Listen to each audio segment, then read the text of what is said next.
Let's talk about before quiz. So we're going to get to the quiz in just a minute, but let's talk a little bit about before quiz. Before you launch this quiz, how are you driving leads in your business? How is it working? Do you have any numbers or any results that you can speak to kind of provide a little bit of contrast between what life was like before and then kind of how things have changed after the quiz? Yeah, well, as I said, we're a learning organization, right? So for me, then we actually attempted to build our own quiz, and it's been our longest standing kind of lead magnet. It's the #1 way that people stumble across us, exchange an email for a profile, and kind of begin becoming a part of our community, receiving our newsletters and all that. And it's been going well. Like, it's literally the best thing we've ever done.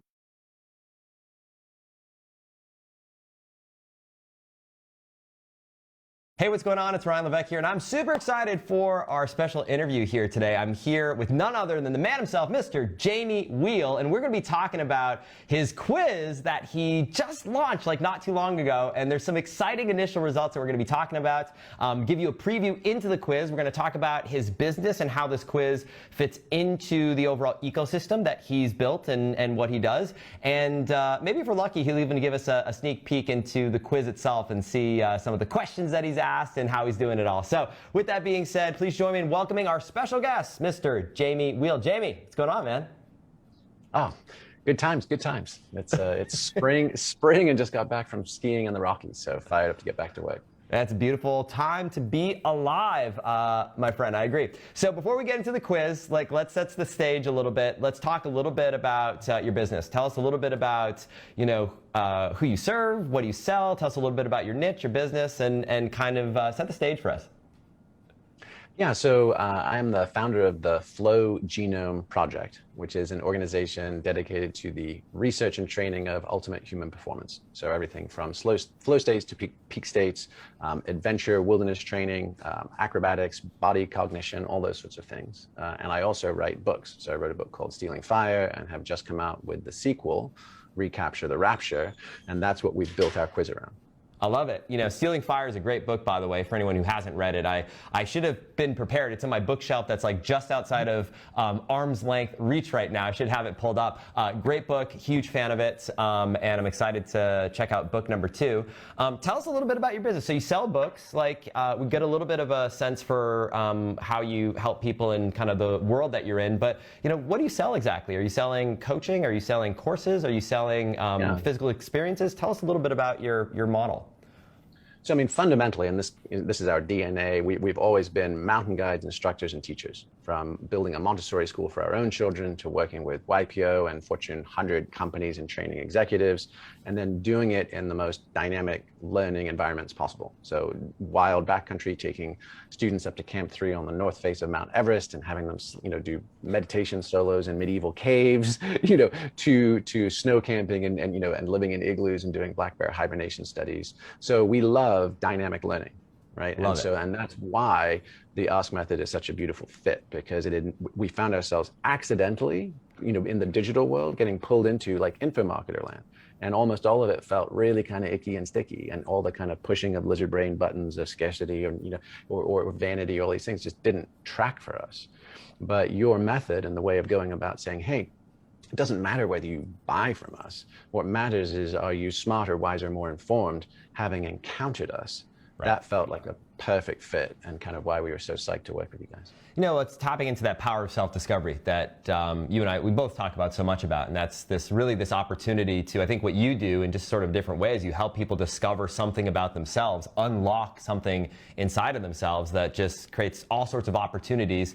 And really a quiz is kind of like a tactical microcosm of that. It's like asks a few questions to really understand someone and add some value, whether or not they decide to move forward and ideally become a client or become a reader, buy your book, whatever it is that we want them to do. But at the kind of worst case, walk away having learned something about themselves and having gotten some value from the experience. So we are very simpatico in that way. So let's talk about before quiz. So we're going to get to the quiz in just a minute, but let's talk a little bit about before quiz. Before you launch this quiz, how are you driving leads in your business? How is it working? Do you have any numbers or any results that you can speak to kind of provide a little bit of contrast between what life was like before and then kind of how things have changed after the quiz? Yeah, well, as I said, we're a learning organization, right? So for me, then we actually attempted to build our own quiz, and it's been our longest standing kind of lead magnet. It's the number one way that people stumble across us, exchange an email for a profile, and kind of begin becoming a part of our community, receiving our newsletters and all that. And it's been going well. Like, it's literally the best thing we've ever done, but the numbers were between 30 to 60 cents a lead, and typically kind of averaging around 50. Okay. And then just following your template, and we're in our early stages. We haven't even got your kind of expert feedback and modifications. We are now sub 15 cents. We've cut that in half or more. And there's times where it's even 7 to 11 cents. So it's kind of basically oscillating between 7 to 15 cents a lead. For people coming across, and this is a more obscure quiz actually, because it's for this book, right? So this is, we were like, how do we do this, right? How do we tell a story and get, the first one was just like, what's your flow profile? Like, pretty easy. This one's what's your pleasure principle, and it's, there's a lot more meat to it. So the fact that we're seeing that kind of improvement, and we're only just getting started optimizing with you guys, is super exciting and encouraging, because then you just get to reach more people, and you get to share your story, share the mission with a whole bunch more folks. So just to make sure I've got the numbers right, pre this quiz, your original quiz, the kind of one that you just did it yourself, tried to get it going, performing decent, 30 to 60 cents per lead. Afterward, following the process as kind of we prescribe, and as we've optimized over the years with all the data that we have access to, able to cut from 30 to 60 cents to 7 to 15 cents per lead. Do I have those numbers right? Yeah, I mean, if you want, I can even try sharing a screen. Yeah, let's take a look. And showing that. I know for some people, as you take a moment, you can pull it up, but I'll just say this as you're pulling that up. For some people, you hear these numbers and it's like, it's almost unbelievable. It's like, is this true? But this is one of the biggest benefits of a well-designed quiz that follows truly best practices, both on the tech side of things, but then also on the creative side of things, is you can get the cheapest cost per lead that you may have ever seen in your entire business history using this process, which is really, really exciting. So tell us what we're looking at here. So yeah, I mean, I would just go straight to the far right-hand side of the column, and you can just look at cost per result. And you can see 57 at the top, 49, 31 for an average of 56 cents a lead across $3,500 spend. I mean, actually, we've spent hundreds of thousands of dollars on this over the years, but those stats I think are pretty consistent. And then let's see if I can get to the next one. This is our less than a month working with you guys. Let's see, where did our numbers go here? The third column from the right, I think, cost per result. Yeah. Right, so we didn't quite crop it the same. So cost per result is the third column from the right, and you look at 13, 12 with an average of 12, and we've actually seen it dip and oscillate right in that band. So yeah. That is exciting, my friend. It always puts a smile on my face when I think about it. And by the way, you're not in a market that leads are inexpensive. I would imagine that your competitors are probably paying north of $1, maybe several dollars per lead, using traditional, lead and customer acquisition funnels. So your first funnel doing great relative to the competition in your niche or industry, but then this one is like probably 90% less than what all of your competitors are charging, which are paying for leads, which is incredible. So very, very, very cool. So the $1 million question is, all right, what do we do in this quiz that's like making it hum? Are you cool if we maybe take a look at the quiz and talk through it a little bit? Yeah, absolutely. And I think I sent you the link, so feel free to pull it up and you can take a whack at it yourself. Let's do this. So let's pull up the screen here. So we've got the quiz right here. This is a version of the quiz. I'll zoom it out a little bit so we can get a little bit more of a view on it. So concept, as you discussed, what's your pleasure principle? Take the 7-question quiz to find out how you relate to all things pleasurable. Start the quiz. We've got some great social proof with all the places that you and your work's been featured in, which is always a great best practice. We've got a nice, I love the design on this, by the way. I think it's really, it really conveys a lot of value in the fact that this is really thought through. Ecstatic personality types, the hedonist, purist, and conformist, which is cool. And maybe talk a little bit about how that ties into the content of your book. Is this something that you that you talk about in your book, Jamie, how does it fit into kind of the content that you cover in the book itself? Yeah, well, I mean, look, with the title of the book, Recapture the Rapture, the whole premise is how can we harness peak states to allow ourselves deep healing and connection to others. So the pleasure principle, that's just alliteration. Like that's the sort of most removed, but we wanted something short, pithy, catchy, and we were following your advice not to use any unique or specific jargon or terminology. So right. that was absolutely from your guys' recommendation. But the moment people come past that, we wanted to start educating them about what we really mean, so that this isn't just kind of a sugar high, something to do like Farmville, right? And so that's where we start introducing the concept, from optimal psychology of the hedonic treadmill, the idea that most people have conflicted or ambiguous relationships to pleasurable activities, and we definitely have socially defined sort of lenses or filters. So we wanted to, again, following your advice, sort of immediately start informing, establishing credibility, and start priming folks to understand the point as to the why of where this quiz would take you. Love it. In a learning journey. And just setting the stage for this quiz, the intent of the quiz is people take this quiz and then post-quiz, the thing that we're driving people to after the quiz, is it your book? Is it content? Talk to us a little bit about that before we go through some of the questions here. Yeah, I mean, I think ultimately, and this is one of those tricky things that's like, back in the day when everybody was taking pickup artist courses, and the question is like, how quickly do you rush to kind of make the close, right? Well, for us, we, the intention of our organization, again, is a learning organization. We're not a sales organization. And the intention of the book is empowering people to make really good decisions for themselves and their communities. So for us, it's that sense of, yes, we'd love to expose you to this content, but it needs to stay congruent. It can't be kind of a shiny object and then a pressure close. It needed to be a learning journey that folks want to keep going on. So absolutely, our kind of KPI is going to be translating to book sales and then potentially to opt-ins for additional toolkits or additional digital trainings that then also fund some of the research we're doing with Johns Hopkins. So kind of a pro-social way to kind of fund the growth of the ad spend and the campaign so it can keep going and doesn't require fresh capitalization, but can also be kind of mission aligned with the story in the book.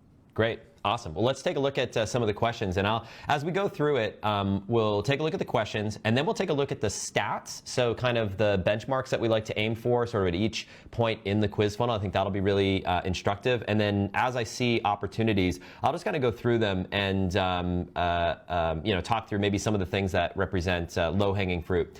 So one of the things I'd like to do just as a best practice, and this can sometimes give a nice little 5 to 10% boost on your landing page, is to make the thing that we're talking about, so in this case here, pleasure principle, pop a little bit more. And one of the easiest ways to do that is just to put it in quotes.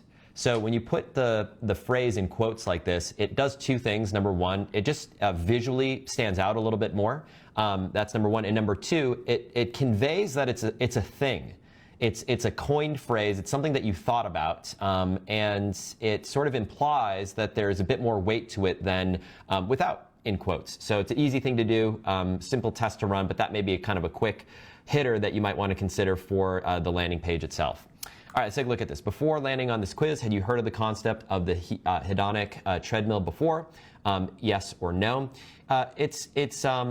It's a great question. The one thing that I'm always cautious around is yes, no questions in a quiz like this. And the reason for this is, from a positive psychology standpoint, we don't want to insert in people's minds this idea of saying no. We want them to be saying yes. We want them to move forward to our next step post-quiz.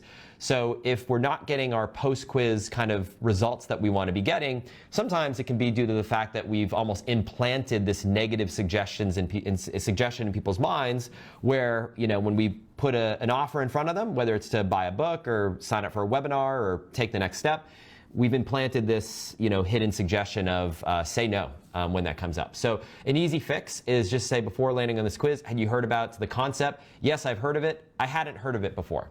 So it's not as strong of a no, and it gets the same result that we have now. Nice. Okay, great. Love what you're doing with the progress bar. It's a nice little thing there. So not starting it at 0. Again, think about all the steps someone's taken to get to this point. They've scrolled through Facebook. They've read your Facebook ad or watched your Facebook video. They've clicked on that Facebook ad. They've read your landing page. They've decided to click on the landing page. They've taken a number of steps to get to this point. So it's fair. It's in integrity, in my view, to walk people through how far in the process they've been. And we want to be as aggressive as we think is reasonable. So, we don't want to say you're 90% of the way there, but it's fair to say that you're more than 0% in terms of progress. So I like what you've done there. When it comes to altering your state of mind, what do you value most? Seek the full range of experience. I follow the advice of experts. I protect the sanctity of my mind and body. Good. No major issues there. I like what you've done. These are all nice and short, concise phrases. They're not too long, which is good. Which of these could be your catchphrase when it comes to altered states? If it feels good, do it.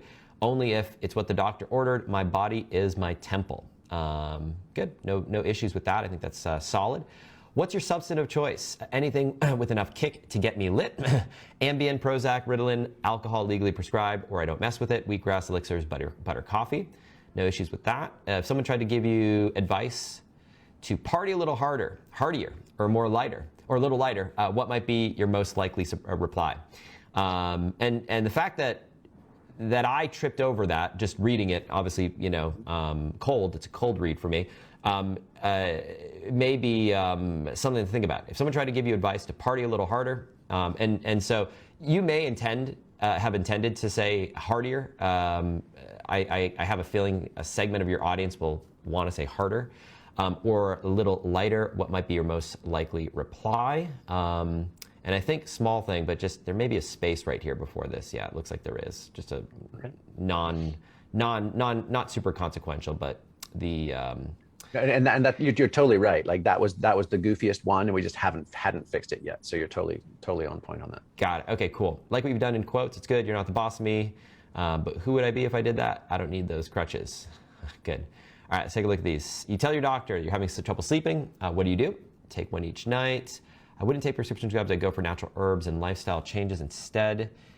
So I'm just doing this in different views, and I'll often take a look at this both in mobile and tablet view as well when I'm kind of analyzing. That's something that's a good best practice. So this technology, this is obviously built in Bucket, optimizes it for mobile and tablet as well as desktop, but it's also good to test on your native device. So take your quiz yourself on your iPhone or your Android phone. Take it on your iPad or your Samsung tablet or whatever you happen to use. Do it just so you can see what the user is experiencing from their perspective. And the thing that stands out to me here, it's an easy fix, but I might try to get this second option down to one line. I wouldn't take prescription drugs.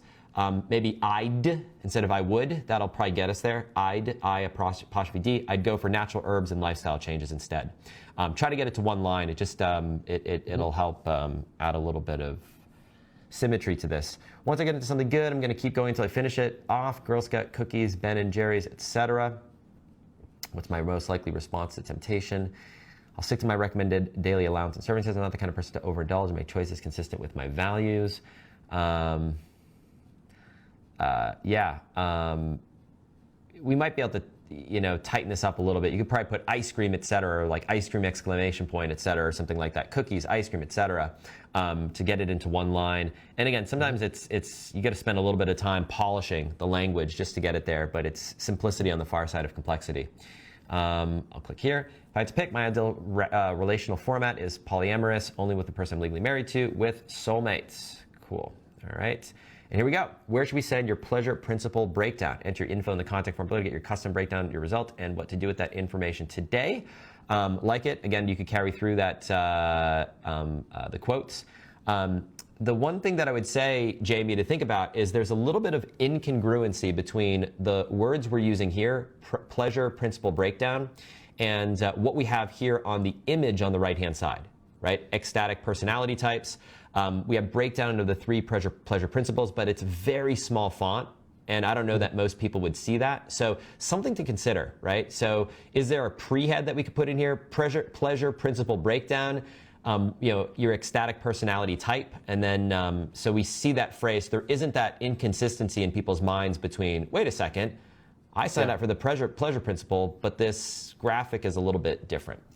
So well, which way could you do it? Because we actually want people to get closer to ecstatic personality types. So could we say, where should we send your ecstatic personality type?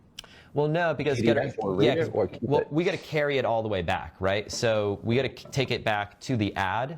So ideally, the ad is consistent with the landing page, and the landing, we haven't looked at the ads, but the ad here is, what's your pleasure principle? So we want to carry that theme through all the way through the entire funnel.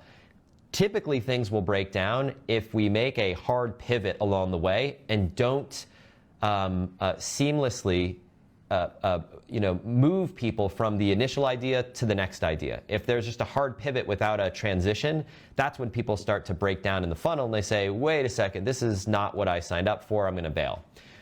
So a way to do the handoff might be to put pleasure principle breakdown at the top. So it's, your pleasure principle breakdown. I can imagine it sort of as a pre-head, and then it's, the ecstatic personality type.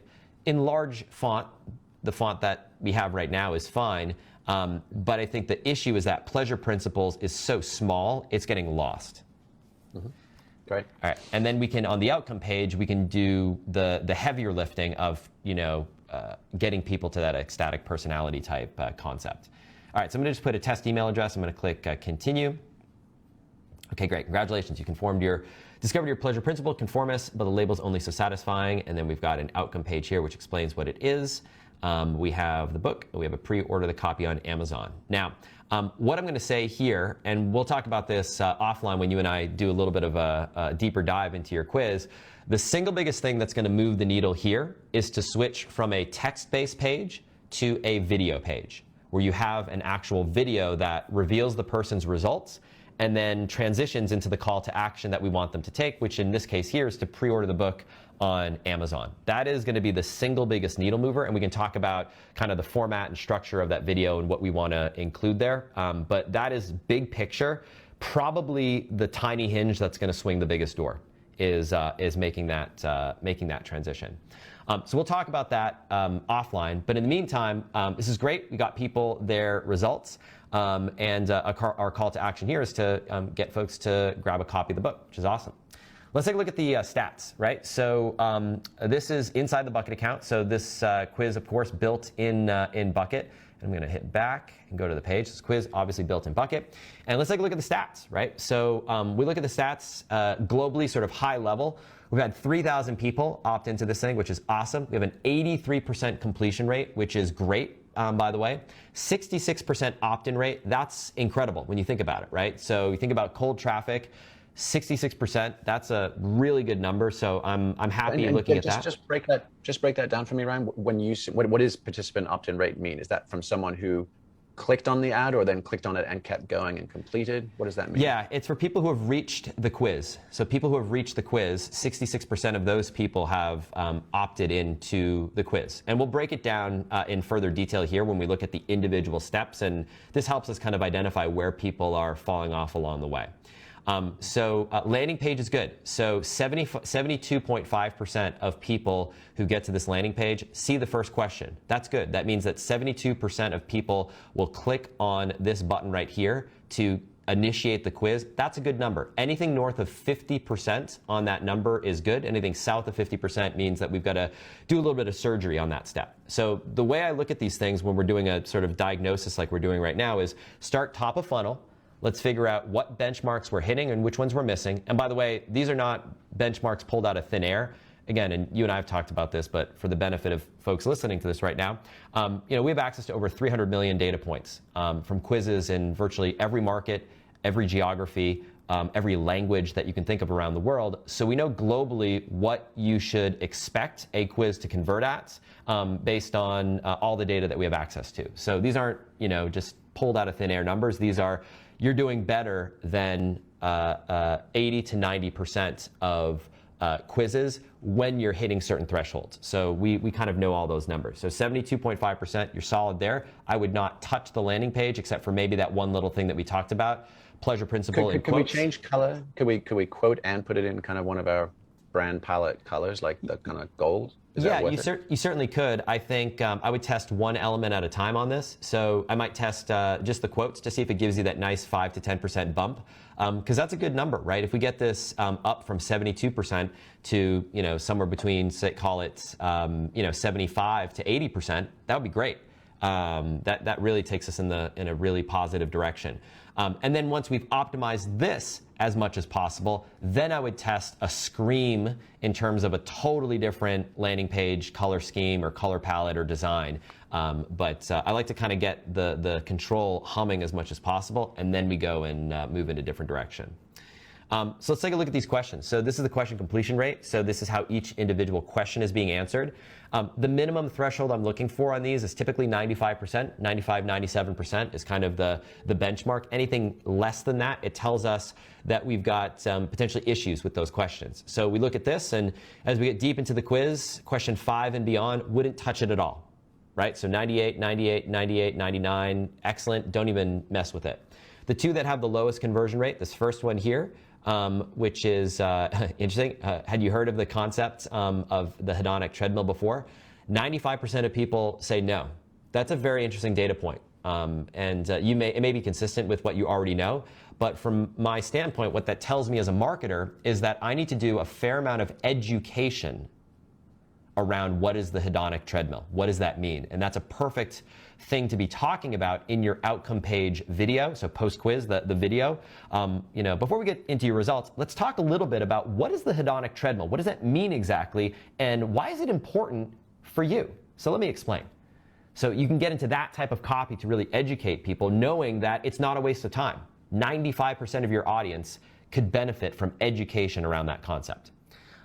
Let's take this one right here. What's your substance of choice? Anything with enough kick, Ambien, wheatgrass. We're losing 5% of folks here. I'm wondering if there's a fourth option that we may want to consider. Something about, not taking any substances. I'm wondering if that's where we're losing people. If some people are saying, you know what, honestly, I don't do caffeine, I don't do alcohol, I'm not into, I don't drink coffee, so none of these really apply to me. Like if for someone like myself, I don't drink caffeine, I do a little bit of alcohol, but for almost 10 years of my life, I really abstained from alcohol. And if I were to take this quiz, I might get to this question, or someone like me, and say, honestly, this doesn't sound like it's right for me.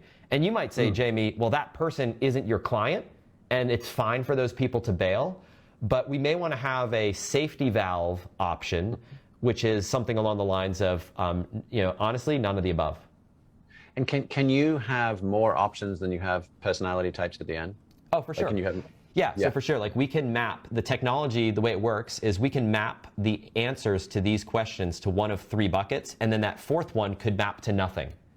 So it might not factor into your algorithm that diagnoses what bucket someone lands in. So yeah, absolutely, we can do that. And then we've got this. Another thing I also wonder if elixirs is just too specialized a term, right? Could you just do like green juices, something else that's more understandable to people? Yeah, totally could be. But the coffee one is the thing that puts questions in my mind. Just for the folks who abstain from caffeine, because I get what we're doing here. Like I get the kind of the 3 buckets, but there may be it could be that's just pure speculation and a hypothesis. I don't know that for a fact, but the fact that we've got 97.5% of people answering this question, and then we lose 5% of our audience here, that might be one that I spend a little time polishing a bit. I gave some feedback when I was going through the quiz before looking at these numbers. If that feedback relates to any of these questions with kind of north of 98% completion rate, just ignore it. I said some things about changing the phrasing and simplifying the answers. If it's for one of these questions down here, just ignore it. Don't mess with it.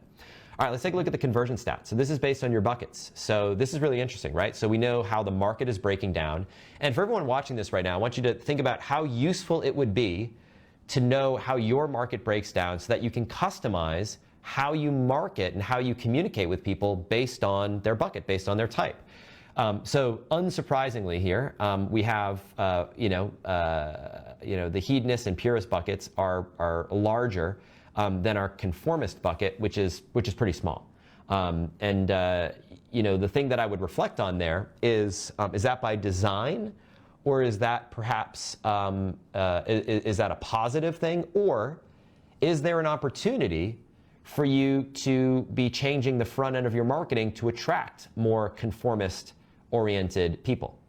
Because we oftentimes have biases where we tend to communicate in ways that are in alignment with our type. So if you were to take this quiz, I'm not sure where you might land, but typically I see this happen where the bucket that someone lands in tends to be the bucket in the way in which they communicate, and so it becomes this sort of virtuous cycle where you attract more and more and more of those people and fewer people who are dissimilar to yourself. So just something to think about and reflect on. You may say, this is perfect, this is exactly what I want, but something to think about.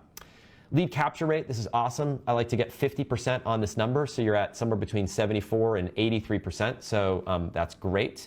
This is also a good indicator of the segment of your market you're resonating most with. So the hedonist market, the fact that it has the highest lead segment, has the highest lead capture rate, that tells me that that's probably the segment of the market that we're doing the best job of resonating with. Of course, it can also be the fact that, if they're hedonist, they might just be someone who takes quizzes because it's just their personality type, versus the conformist is a little bit more of a rule follower and less likely to do that. So there's of course those biases can come into play as well.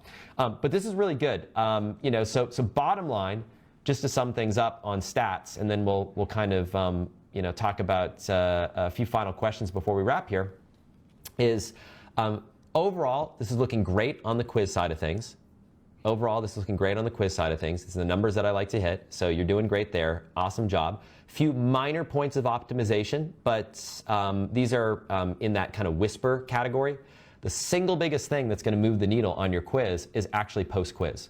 When we take people through these questions, like we just did a moment ago, and we get to our lead capture page, make this little change right here, but this page is converting very well, so I wouldn't change it too much. The single biggest thing that's going to move the needle. Specifically, Ryan, that was change the little thumbnail of the PDF so that the pleasure principle languaging is clearly visible and exactly. Okay.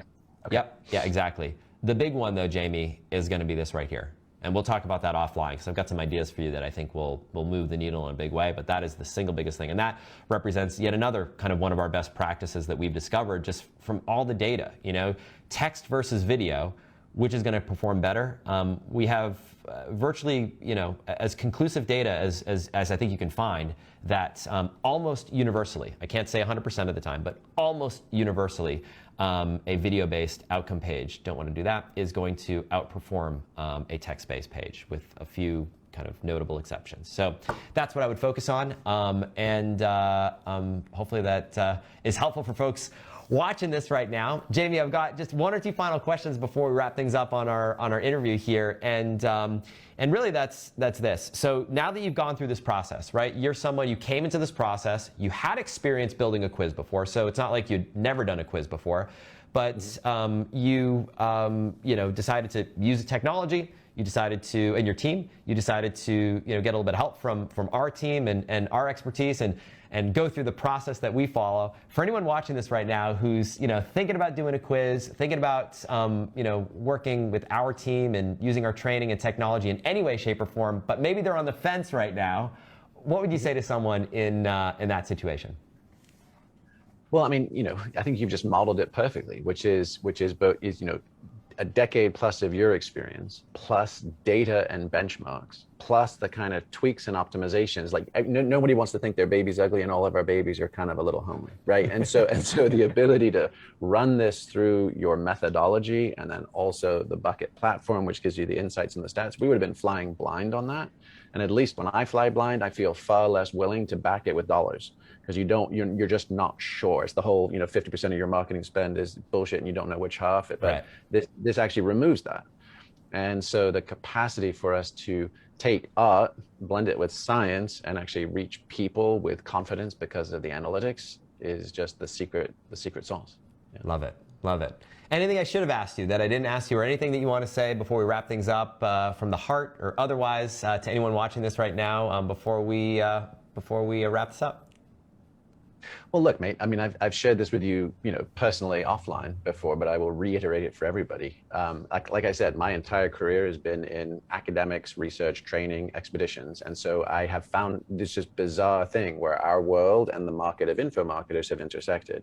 And I have spent 5 years looking for people with integrity, with rigor, with chops. And Ryan has been the standout because of your lived experience, your professional career, and you're not coming to this as a flim-flam sales guy. You're coming to this with a quant, data, analytics, and great heart. And so that alone, I think, is as or more valuable than the products you've developed, but you have developed them from that place too. So there's a congruence there and an integrity and a rigor to what you do that I haven't found anyplace else in the digital space. I appreciate that, man. And I appreciate you being so willing to share your quiz with the world like this. I think it's going to be really inspiring for folks who have not yet created a quiz to see what's possible in their business. I think we're probably going to have some folks that are going to want to take this quiz to find out what their type is, which is always a fun sort of byproduct of these conversations. But with that being said, I just want to say thanks so much again for sharing, for being here. And I'm really, really excited for what this quiz is going to do for your business and the opportunities that it presents. So Jamie Wheal, ladies and gentlemen, give this man a virtual round of applause and say thank you. And Jamie, you and I will be talking really soon. Thanks, Ryan.